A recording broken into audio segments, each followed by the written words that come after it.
Good evening. Vice President Dan Quayle's visit to Great Britain ended today. The Vice President and Mrs. Quayle spent part of their time with family members of deployed airmen at RAF Lakenheath. German-American partnership units are experiencing the true meaning of partnership as the Gulf War continues. A Bundeswehr unit in 5th Corps Arena is stepping in to fill some vacancies left by the 3rd Armored Division. TV5's Lee Ferguson has more. For more than 10 years, the 1st Brigade... 7th Medical Command officials say some services normally offered at the 2nd General Hospital in Landstuhl have been moved. Outpatient clinics have been moved to Vogelway.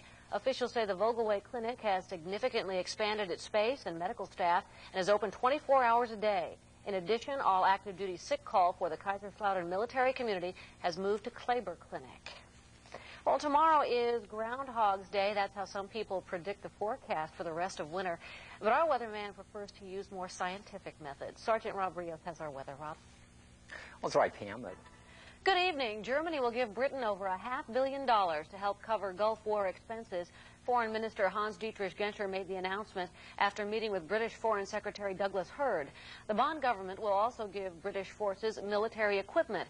Genscher says the pledge is a sign of willingness and readiness to support friends and allies in the Gulf. State leaders of Germany's governing party visited with U.S. troops at Rhein-Main Air Base today. Members of the Christian Democratic Union of Rhineland-Pfalz talked with soldiers at the USO's tent city.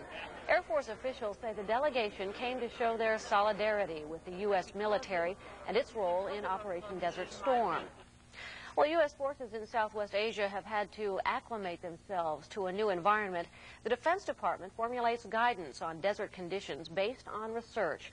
Most of that research is done in a lab on the eastern seaboard where everything from uniforms to boots is tested in all kinds of weather. More in this report. Good afternoon. Britain is sending more personnel to the Gulf to bolster its forces. Defense Secretary Tom King says Britain is sending another Army battalion and a Reserve Air Force squadron to the Gulf. He says the elite Coldstream Guards will help run prisoner of war camps. Britain's contribution to the international force fighting Iraq totals 35,000 military personnel. According to an Associated Press report, the Dutch government may offer Patriot air defense missiles to Israel.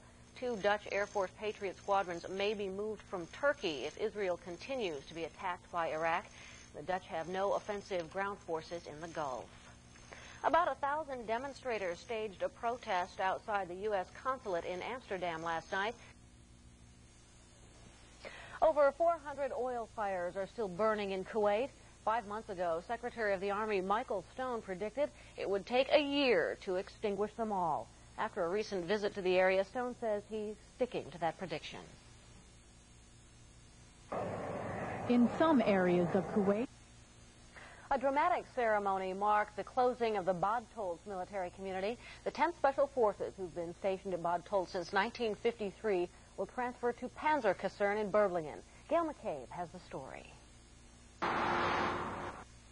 The rest of the 45th Medical Company are expected to return from the Gulf within the next few weeks. Spangdalem's 52nd Tactical Fighter Wing is supporting 2 Air National Guard units from the States for exercise Sentry Corsair. The units brought their own aircraft to take on the challenge of flying in Europe, which turns out to be a very different experience from flying at home.